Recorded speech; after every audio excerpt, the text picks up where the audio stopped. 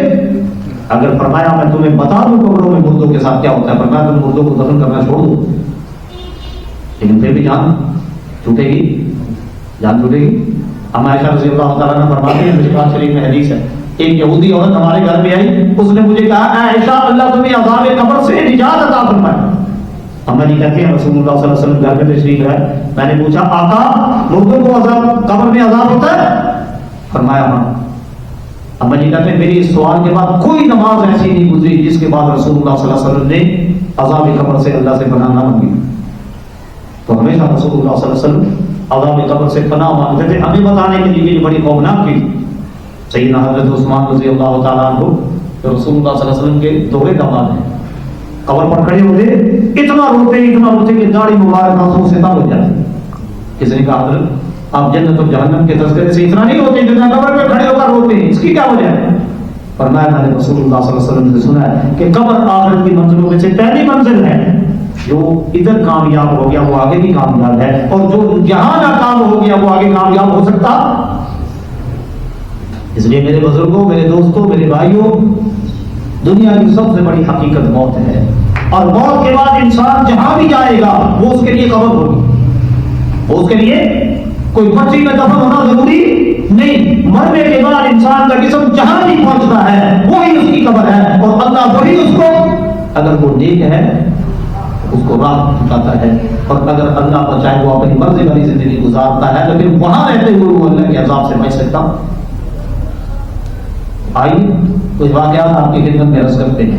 پاکستان کے ایک ڈاکٹر تھے, ان کا نام تھا ڈاکٹر نور محمد رحمۃ اللہ علیہ, بڑے اللہ کے نیک بندے تھے. جب پاکستان بڑا, یہ اس دور کے آدمی ہیں, کہتے ہیں 1953 میں نے MBBS کا کورس مکمل کیا تو پاکستان کی حکومت نے مجھے سعودیہ کے شاہی خاندان کا ڈاکٹر بنا کے وہاں بھیجا. سعودی حکومت کا ڈاکٹر بنا کے بھیجا.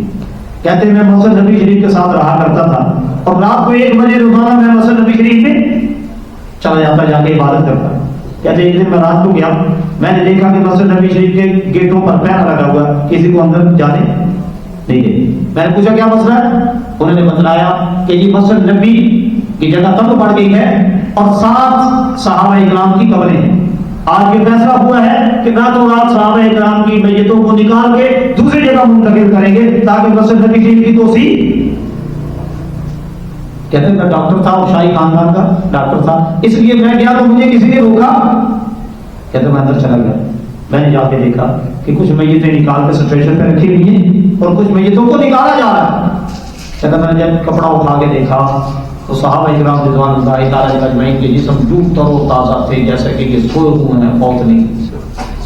کب کی بات ہے؟ کب کی بات ہے؟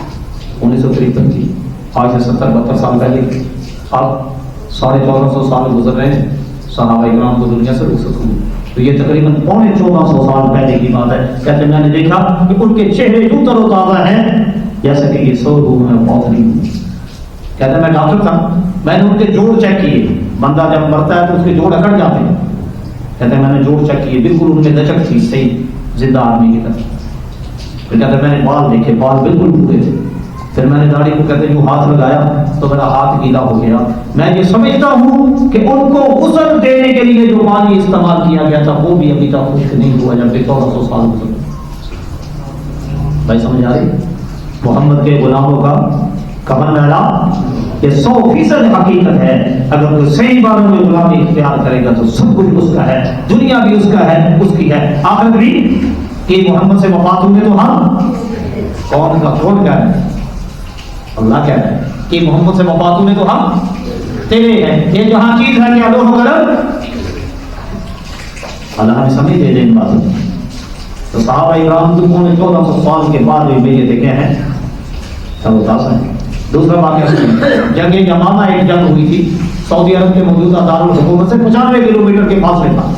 یہ جنگ تھی منکرین ختم نبوت کے خلاف. مسیلمہ کذاب وہ بدبخت انسان تھا جس نے رسول اللہ صلی اللہ علیہ وسلم کے زمانے میں نبوت کا دعویٰ کیا تھا. سیدنا صدیق اکبر رضی اللہ عنہ نے اس کے مقابلے کے لیے لشکر بھیجا.